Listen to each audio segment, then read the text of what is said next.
بسم اللہ الرحمن الرحیم۔ السلام علیکم۔ آئین کے ساتھ میں ہوں ناصر نقوی۔ آج کچھ سیاسی گفتگو کریں گے، خاص طور پر نئے اتحاد کے حوالے سے کہ یہ جو اتحاد بنا ہے پی ڈی ایم، اس کا مستقبل کیا ہوگا اور پاکستان میں اتحادوں کا ماضی کیا ہے اور پھر مستقبل کیا ہے۔ یہ مفادات اور یکجہتی کے حوالے سے جو ہے ہمیشہ ان میں فقدان رہا اور یہ ٹوٹ پھوٹ کا شکار رہے۔ 1 درجن سے زائد اتحاد بن چکے ہیں۔ اتحاد کس لیے بنے؟ ہمیشہ حکومت کو گرانے کے لیے بنے، یا جمہوریت کی بحالی کے لیے بنے، یا پھر مذہبی نظام لانے کے لیے، یعنی نظام مصطفیٰ کے حوالے سے بنے۔ اب تک اگر غور کیا جائے تو پاکستان میں 1952 سے لے کے اب تک 1 درجن سے زائد اتحاد بن چکے ہیں، جن میں سے کامیاب بہت کم ہوئے ہیں، سب ٹوٹ پھوٹ کا شکار ہوئے ہیں، کیونکہ اس میں مفادات اور یکجہتی والا معاملہ جو تھا وہ کہیں نہ کہیں جو ہے وہ ایسا بنتا رہا ہے۔ جیسے آج کا جو اتحاد بنا ہے، اب جو پی ڈی ایم بنا ہے، پی ڈی ایم کے حوالے میں اگر آپ غور کریں تو اس میں بھی ابھی سے لگ تو یہ رہا ہے کہ 3 مہینے بڑے سرگرم گزریں گے سیاسی طور پر، اور معاملات جو ہیں وہ اگر نادان دوستوں نے مزید نہ الجھائے تو معاملات گڑبڑ ہو جائیں گے۔ لگ یہی رہا ہے، کیونکہ حکومت کی جانب سے جس انداز میں دفاعی گیم شروع کی جا رہی ہے وہ کوئی مزیدار نہیں ہے۔ اس سے لگ رہا ہے کہ ایسی کچھ لوگ ایسے ہیں جو ان کی اپنی صفوں میں ہیں اور وہ جو ہیں وہ نقصان پہنچا دیں گے، ان کی غلطیاں، ان کی نادانیاں جو ہیں وہ لے بیٹھیں گی۔ لیکن جو حکومتی اتحاد ہے اگر اس میں غور کریں تو نمبر 1 بلاول بھٹو زرداری پاکستان پیپلز پارٹی کے سربراہ، ان کو اعتراض ہے پی ڈی ایم کا سربراہ بننے پر مولانا فضل الرحمان پر ان کے تحفظات موجود ہیں۔ اب اگر اس بات پہ غور کریں کہ یہ کیا مسئلہ ہے تو تب بھی آپ کو دیکھنا پڑے گا کہ غور کیا اگر آپ صدر پہ ہی تحفظات رکھتے ہیں تو معاملات کیسے آگے بڑھیں گے۔ اسی طرح آپ دیکھیں کوئٹہ میں پہلا جلسے کا اعلان ہوا، اور وہ کیوں کراچی لے جایا گیا؟ اس لیے لے جایا گیا جہاں پہ بے نظیر بھٹو پر حملہ ہوا تھا، اس حوالے سے اس کا یہ یاد مناتے ہیں، جلسہ کرتے ہیں اس دن، لہٰذا انہوں نے کہا کوئٹہ نہیں، یہ وہاں ہوگا۔ اور ایک جانب تو ان پہ مقدمات بن رہے ہیں غداری کے اور خاصے ماشاءاللہ، لیکن دوسری جانب اگر دیکھیں تو یہ سوالیہ نشان ہے کہ غداری کا مقدمہ درج کرانے والا کون ہے۔ وہ خود کرمنل ثابت ہو گیا، وہ سامنے آ گیا کہ بدر رشید صاحب جو ہیں وہ قتل کے مقدمے میں بھی ہیں، وہ ناجائز اسلحے کے مقدمے میں بھی ہیں، وہ بہت سے مقدمات میں ہیں، اور وہ ایک الیکشن بھی ہار چکے ہیں، لہٰذا ان کی اپنی حیثیت کیا ہے وہ بھی لوگوں کو پتہ لگ گئی۔ ہمیں کسی سے کچھ نہیں لینا، ہمیں یہ دیکھنا ہے کہ کیا موجودہ حالات اور موجودہ معاملات جو ہیں وہ ترقی اور خوشحالی کے حوالے سے مملکت پاکستان کو استحکام دینے کی طرف جا رہے ہیں یا اس میں انتشار پیدا ہونے جا رہا ہے۔ اچھا، اگر ان اتحادوں کی، یعنی یہ جو اتحاد الیکشن سے پہلے بنتے رہے یا الیکشن کے بعد بنتے رہے حکومت گرانے کے لیے، اگر ان پر ہم توجہ دیں، اس کا سروے کریں اور اس کو باقاعدہ بغور جائزہ لیں تو ہمیں پتہ لگے گا کہ 1952 میں باقاعدہ جو ایک اتحاد پہلا بنا تھا وہ تھا ڈیموکریٹک یوتھ لیگ، اور مسلم لیگ کے خلاف یہ اتحاد بنا تھا، یعنی مسلم لیگ کی حکومت تھی۔ اس کے بعد 1953 میں دی یونائٹڈ فرنٹ بنا، جس میں 4 پارٹیوں کا اتحاد تھا، اور یہ بھی مسلم لیگ کے خلاف تھا، کیونکہ مسلم لیگ اس وقت بھی حکومتی پارٹی تھی۔ قیادت کے فقدان کی وجہ سے یہ اتحاد بنا تھا، کیونکہ جب لیاقت علی خان کو گولی لگ گئی اور وہ شہید ہو گئے تو ان کے بعد قیادت کا فقدان پیدا ہو گیا۔ حسین شہید سہر وردی جو تھے وہ بڑے مجے ہوئے لیڈر تھے مسلم لیگ کے، لیکن وہ بھی اپنی مسلم لیگ کو چھوڑ کے عوامی مسلم لیگ میں چلے گئے تھے۔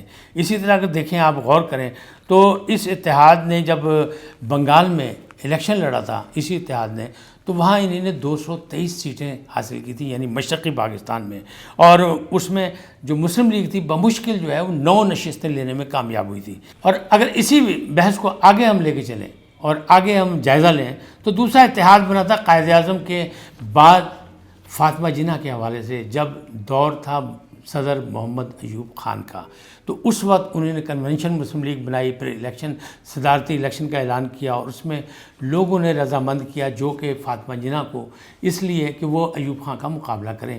حالانکہ ایوب خان کا مقابلہ وہ کرنا نہیں چاہتی تھی، کیونکہ سیاست سے وہ دوری اختیار کر چکی تھی، اور ان کو پتہ تھا کہ رزلٹ کیا نکلنا ہے، کہ خاص طور پر آمریت میں کیا رزلٹ نکلنا ہے، لیکن وہ کنونشن مسلم لیگ بنا کے وہ عوامی بن چکے تھے، اس لیے وہ الیکشن ہوا، اور اس الیکشن میں جس انداز میں مہم چلائی گئی اس میں تمام اپوزیشن جماعتیں جو تھیں وہ فاطمہ جناح کے ساتھ تھیں، اور انہوں نے ساتھ دیا کہ یہ قائد اعظم کی بہن ہے اور انہیں کی بڑی خدمات ہیں تحریک پاکستان میں، لہٰذا ان کا ساتھ دیا جائے۔ لیکن حکومت نے پروپیگنڈا کیا کہ اسلام میں عورت کی حکمرانی جائز ہی نہیں ہے، اور وہ پروپیگنڈا اس حد تک رہا، اور جو باقی جو حکومتی انتظامات تھے، کیونکہ صدر ایوب خان صاحب خود برسر اقتدار تھے، تو جو معاملات بنے اس میں فاطمہ جناح الیکشن ہار گئیں. اور اس کے بعد اگر آپ دیکھیں تو آگے چلیں تو پھر کیا ہوا. لیکن اس الیکشن میں بھی جہاں فاطمہ جناح الیکشن ہار گئی تھیں، اس الیکشن میں بھی اگر غور کریں تو کراچی میں یعنی گلاب کو مسل کے پھینک دیا گیا تھا. وہاں پڑھے لکھوں کی تعداد زیادہ تھی، وہاں مہاجرین تھے، وہاں دوسرے لوگ تھے، وہاں پنجابی بھی تھے، وہاں پختون بھی تھے، لیکن وہاں ان کا جادو نہیں چل سکا تھا. وہاں اختر ایوب اور گوہر ایوب نے جلوس جب نکالا تھا تو وہاں ان پہ حملہ بھی ہوا تھا. یہ بھی قاتلانہ حملہ بھی وہاں ہوا تھا کہ ایک شخص بہت بلند و بالا عمارت سے خنجر لے کے ان کے ٹرک کے اوپر اس نے چھلانگ لگائی تھی ان کو مارنے کے لیے. وہ پکڑا گیا تھا، ٹھیک ہے، وہ ایک الگ بات ہے، لیکن لالٹین جو تھی فاطمہ جناح کی وہ بجھ گئی اور گلاب سرخرو ہوا تھا الیکشن میں. تاہم یہ زیادہ دیر نہیں چل سکی، اور اس کے بعد جو ایوب خان کا اختتام ہوا وہ کوئی اچھا نہیں ہوا. 10 سال انہوں نے حکومت کی، چاہے الیکشن لڑ کے کی، چاہے الیکشن سے پہلے آمریت کی، لیکن آخری ان کا جو وقت تھا اس میں پورے پاکستان میں ایک تحریک چل رہی تھی، اور جگہ جگہ ان کو مہنگائی کی وجہ سے ایوب کتا کہا جا رہا تھا، اور آخر کار ان کا اقتدار وہ جو تھا اس کا سورج جو تھا وہ غروب ہو گیا. اب ایک اور جو بڑا اتحاد بنا وہ تھا 1967 میں. وہ پاکستان ڈیموکریٹک موومنٹ تھی، اور وہ نواب زادہ نصر اللہ خان نے بنائی، اور 5 جماعتیں اس میں شامل تھیں. اور ملک دو لخت ہونے کے بعد پھر ایک اتحاد بنا جو 1977 میں بنا، اور اس میں 9 ستارے تھے، یعنی 9 پارٹیاں تھیں. پاکستان قومی اتحاد اس کا نام دیا گیا اس کو، اور اس میں مذہبی جماعتیں تھیں. اس کو 9 ستاروں کی تحریک سے بھی یاد کیا جاتا ہے. اس نے پہلے تحریک چلائی سیاسی. میں اس تحریک کا بالکل عینی شاہد ہوں کہ جب یہ اس کا پہلا جو گرفتاریوں کا سلسلہ شروع ہوا تو لاہور پرانی انارکلی سے ہوا، تو ایک مسجد سے 4 آدمی گلے میں خود ہار ڈال کے باہر نکلے اور پولیس ان کو گرفتار کر کے لے گئی. لیکن پھر اس کے بعد میں نے دیکھا یہ تحریک اتنی بڑھ گئی کہ سول نافرمانی پہ آ گئی، اور پاکستان بھر میں اس کے مظاہرے ہوتے رہے، اور لاہور میں پولیس نام کی کوئی چیز دیکھی نہیں جا رہی تھی. جس وقت جنرل ضیاء الحق یعنی جو ان کو نتیجے میں ہمارے ذمے پڑے، آمریت ایک اور ہمارے ذمے آئی، تو جس وقت جنرل ضیاء الحق آئے تو مجھے ایسا لگتا تھا کہ یہ 7-8 دن لیٹ ہیں. اگر یہ اس سے پہلے آ جاتے تو نہ جلاؤ گھراؤ ہوتا، نہ لاہور میں آگیں لگتی، نہ لوگ مرتے، کیونکہ یہاں بہت زیادہ سول نافرمانی کی تحریک زوروں پہ تھی، اور پولیس نام کی یعنی فورسز نام کی کوئی چیز نہیں تھی. اور پھر اس وقت جب فورسز سامنے آئیں تو ہم نے خود دیکھا جب کرفیو لگا، اور اس کرفیو کے دوران جب لوگوں کو منتشر کیا جاتا تھا تو اسی لوہاری میں بہت یعنی ہماری پاک فوج کو بھی بہت برا بھلا کہا گیا، کیونکہ 71 کا واقعہ ہو چکا تھا. تو لہٰذا یہاں اس کی بھی رسائی جو تھی وہ نہیں ہو سکی لوگوں تک. تاہم انہوں نے کنٹرول کر لیا، اور آمریت ہم پہ قابض ہو گئی. ضیاء الحق صاحب آ گئے، اور وہ معاہدہ جو تھا وہ جو حکومتی یہ جو اسلامی اتحاد، اور یہ جسے پاکستان قومی اتحاد کہا جا رہا تھا، وہ مذہبی جماعتیں جو نظام مصطفیٰ کے لیے لڑ مر رہی تھیں.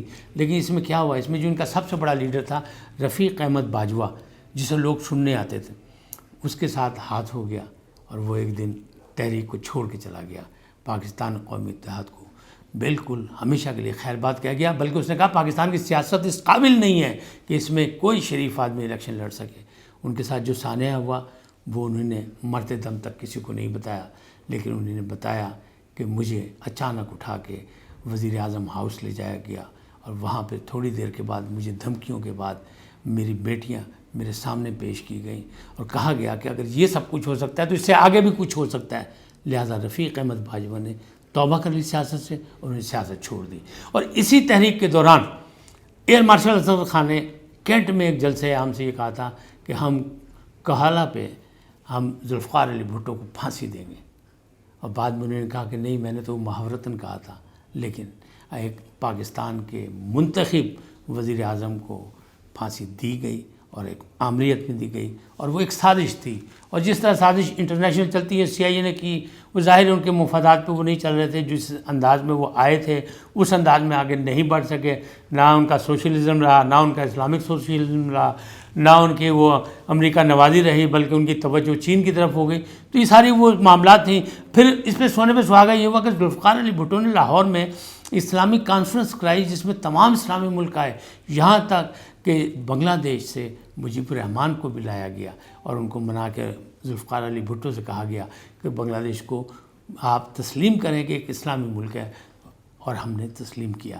لیکن اس کے باوجود وہ جو ایف آئی آر جو اعلانیہ جاری ہوا اسلامک کانفرنس کا، وہ ذوالفقار علی بھٹو کی ایف آئی آر تھی، اور اسی بنا پر ان کو پھانسی کے تختے تک پہنچا دیا گیا. دنیا دیکھتی رہ گئی. ماشاء اللہ میں کوڑے بھی لگے، تحریکیں بھی چلیں، سب کچھ ہوا، قید و بند کی صحبتیں بھی برداشت کی، لیکن اس کا رزلٹ کچھ نہیں نکلا. ایک اور اتحاد بنا اس کے بعد، جس کی قیادت جو تھی وہ کی مارشل لا دور میں بنی، اور اس کی بے نظیر بھٹو اور ان کی والدہ محترمہ نصرت بھٹو نے اس کی قیادت کی، اور اس کے حوالے سے آگے چلے. اور پھر معاملات جو تھے وہ اس سے بھی آگے نکل گئے کہ بات نہیں بن سکی اور معاملہ گڑبڑ ہو گیا. اور پھر کیا ہوا؟ یہ اتحاد اسی طرح بنتے ٹوٹتے رہے ہمارے ہاں. کیوں؟ کہ مختلف جب بات کی بولیاں بولنے والی جب جماعتیں اکٹھی ہوتی ہیں، ان کی ایک سوچ نہیں ہوتی، تو پھر اتحاد کا چلنا بڑا مشکل ہو جاتا ہے. اور جب تک ان کو پشت پناہی حاصل نہ ہو مقتدر حلقوں کی، اس وقت تک یہ تحریکیں کامیاب نہیں ہوتی. دیکھنا یہ ہے کہ اب جو اتحاد بنا ہے اس کی کامیابی یا اس کا مستقبل کیا ہوگا. مجھے ایسا لگ رہا ہے کہ زور شور بہت ہوگا، لیکن اگر حکومت نے صحیح اور مثبت منصوبہ بندی نہ کی تو ان کو نقصان پہنچ سکتا ہے. اور اس نقصان سے بچنے کے لیے کیوں کہ پاکستان کو استحکام چاہیے، پاکستان کو ترقی چاہیے، پاکستان کو خوشحالی چاہیے. اس لیے ان تمام چیزوں سے ہمیں بچنا چاہیے. دونوں جانب سے معاملات ہیں. یہ اتحاد جو ہے حکومت گرانے کے لیے ہوا ہے، یہ اتحاد جو ہے حکومت کو چلتا کرنے کے لیے ہوا ہے. حکومت کہتی ہے کہ ہم گریں گے نہیں، آپ کا اتحاد منتشر ہوگا. دیکھنا یہ ہے کہ کس کی پالیسی کامیاب ہوتی ہے، حکومت کی یا اپوزیشن کی. اپوزیشن اس وقت تو اکٹھی ہے اور اکٹھی ہو کے آگے چلنے کی روادار بھی ہے، شور بھی مچا رہے ہیں، کہہ بھی رہے ہیں، جلسے جلوس بھی ہوں گے، لیکن یہ ہنگامہ آرائی ہوگی. حکومت اس کو آسان نہ جانے.